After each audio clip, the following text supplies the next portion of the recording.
چینی اور مرچوں سے نظر اتارنا. کیا چینی یا مرچوں سے نظر اتارنا جائز ہے؟ بنت عارف واہ کینٹ سے. جائز ناجائز تو کی بات نہیں ہے، عبث ہے، لغو ہے، فضول ترین کام ہے، اور اللہ پہ توکل کے خلاف بہرحال ہے، کیونکہ اس کا کوئی نہ قرآن و سنت سے ثبوت ملتا ہے اور کوئی دلیل نہیں ہے اس کے. دیکھیں دلائل یا تو قرآن و سنت سے ہوتے ہیں یا عقل سے ہوتے ہیں، نہ عقلی کوئی دلیل ہے نہ قرآن و سنت کی کوئی دلیل ہے. تو بعض لوگ کہتے ہیں کہ یہ تجربے سے ثابت ہے کہ بچہ رو رہا ہوتا ہے، مرچیں جلاتے ہیں تو بچہ چپ ہو جاتا ہے، اس کا مطلب نظر لگی تھی اور ٹھیک ہو گیا.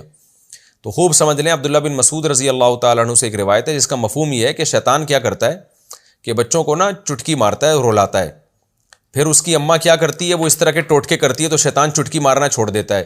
تو ماں سمجھتی ہے میرے ٹوٹکے سے ایسا ہوا ہے، تو ماں کا اس ٹوٹکے پہ اور زیادہ یقین آ جاتا ہے، حالانکہ وہ ٹوٹکے کی وجہ سے نہیں ہوا ہوتا.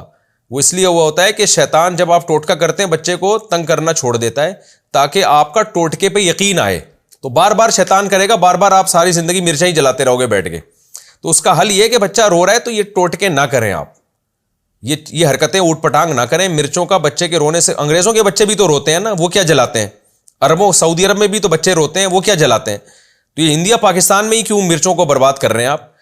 تو یہ فضول حرکت ہے، چھوڑ دیں اس کو. میرے اللہ کا شکر ہے، اللہ کی دین ہے، میں تکبر میں نہیں کہہ رہا اور کوئی شو مارنے کے لیے نہیں کہہ رہا، اللہ نظر بد سے بچائے. میرے 15 بچے الحمدللہ، آج تک ہم نے نہیں کسی بچے پہ مرچیں جلائیں. ہمارے بچے بھی اللہ کے فضل سے بڑے ہو گئے، تو کچھ چھوٹے ہیں، کچھ بیچ میں ہیں، کوئی بڑے ہونے کی کوشش میں لگے ہوئے ہیں.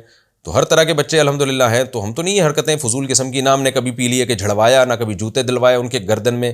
یہ اللہ نے ہمیں ان فضول چیزوں سے محفوظ رکھا ہوا ہے. کوئی بچہ بیمار ہو جائے اللہ سے دعا مانگتے ہیں، ڈاکٹر سے علاج کراتے ہیں، ڈاکٹر سے یا کبھی ہومیوپیتھک، کبھی حکیم، کبھی ایلوپیتھک ڈاکٹر، یہی چل رہا ہے اور اللہ کا فضل ہے جی.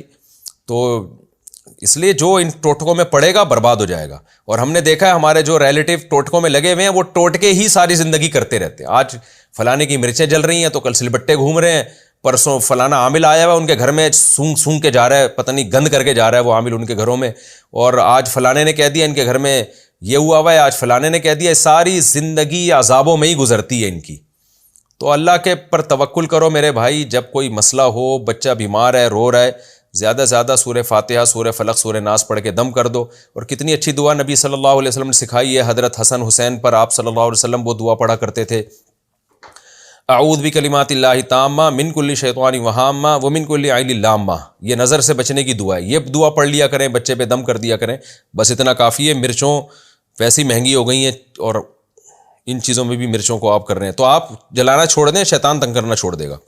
ورنہ شیطان تو آپ کو پتہ ہے وہ آپ سے بڑی چیز ہے، وہ پھر ایسا کرے گا نا آپ کے ساتھ کہ آپ یاد رکھو گے، پھر مرچیں ہی جلاتے رہو گے اور پھر مرچوں سے آگے بڑھائے گا، کہے گا اب کچھ ہو گیا، اب عاملوں کو لے کر آؤ. پھر وہ آئیں گے گھروں میں، سونگیں گے آپ کی بنیان اور چڑیاں. اللہ نے عاملوں پر یہ عذاب رکھا ہے کہ لوگوں کی بنیان اور چڑیاں سونگتے ہیں.